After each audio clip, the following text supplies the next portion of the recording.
એક બહુ ઈમાનદારીથી કહું છું, આ કથા સાંભળવા માટે દેવતાઓ હોતે લાલાયિત થાય છે. ભાગવતમાં તો આમ સ્પષ્ટ લખેલું છે, સુખદેવજી મહારાજે કથા ચાલુ કરીને ત્યારે આકાશમાંથી અમૃતનો કુંભ લઈ અને દેવતાઓ આવ્યા હતા. સુખદેવજીને કહે છે, સુખદેવજી આ કથા રૂપી અમૃત અમને પાવ, અમારે કથા પીવી છે, એટલે કથા સાંભળવી છે, અને આ સ્વર્ગનું અમૃત છે એ તમે પરીક્ષિતને પીવડાવો, જેથી એનું મૃત્યુ આવશે નહીં. અને એ સમયે સુખદેવજી મહારાજે પરીક્ષિતને કીધું, કથા સાંભળજો સાહેબ, જબરજસ્ત છે. સુખદેવજી મહારાજે પરીક્ષિતને કીધું, પરીક્ષિત બોલ, સ્વર્ગનું અમૃત પીવું છે કે કથારૂપી અમૃત પીવું છે? પરીક્ષિત મહારાજે કીધું, બંનેમાં ડિફરન્ટ કયો, મારે બંને સાંભળવું છે, બંનેની મહાનતા કહો. ત્યારે સુખદેવજી જેવા યોગીએ કીધું કે ભાગવતની કથા જે છે એ માણસને અભયતા આપે છે, અને સ્વર્ગનું અમૃત છે માણસને અમર બનાવે છે. પણ અમર બનાવ્યા પછી અમુક દુર્ગુણ જતા નથી.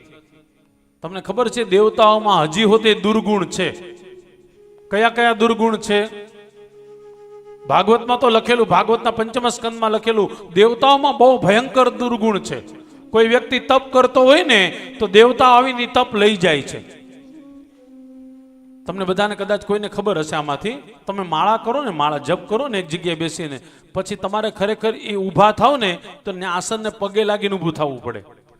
જો ન આસનને પગે લાગીને ઊભા થાવ તો શું થાય? ઇન્દ્ર આવી અને તમે જે કરેલું તપ છે ને એ લઈ જાય છે. હવે કરો તપ તમે, લઈ કોણ જાય? ઇન્દ્ર. તો આ યોગ્ય કહેવાય? આમ જાગો છો કે હોઈ ગયા? તો આમાં મુંડી હલાવો ને, મજા આવે મને. હા, ઓકે. તમે તપ કરો અને ઇન્દ્ર લઈ જાય છે, એટલે દેવતાઓ બહુ સ્વાર્થી છે. આપણું શાસ્ત્ર કહે છે, સુખદેવજી મહારાજે કીધું, પરીક્ષિત, દેવતાઓ સ્વાર્થી છે. તને કાચ આપી અને મણી લઈ જવા માંગે છે. કાચ એટલે તો કે સ્વર્ગનું અમૃત, અને મણી એટલે ભાગવત રૂપી અમૃત. બોલ, તારી શું ઈચ્છા છે? બસ એ જ સમય પરીક્ષિતે કીધું કે મારે સ્વર્ગનું અમૃત પીવું નથી.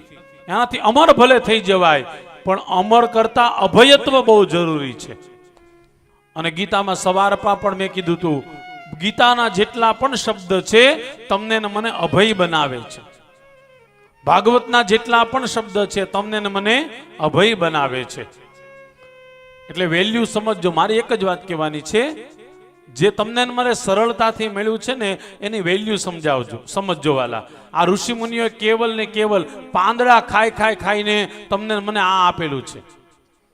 તમારામાંથી કોઈને ખબર હશે ભાગવતના કેટલા શ્લોકો છે? 18,000 શ્લોક છે. વ્યાસજી નવરાતન લખી નથી નાખ્યા હો. તમને ને મને તમારી મારી પર બહુ મોટી કૃપા કરી છે સાહેબ.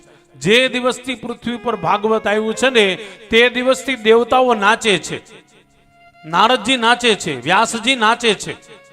આ શાસ્ત્ર કહે છે કે દેવતાઓ હોતે નાચવા લાગ્યા, ઋષિમુનિઓ પણ નાચવા લાગ્યા. કેમ? તો કે પૃથ્વી ઉપર ભાગવત પ્રગટ થયું.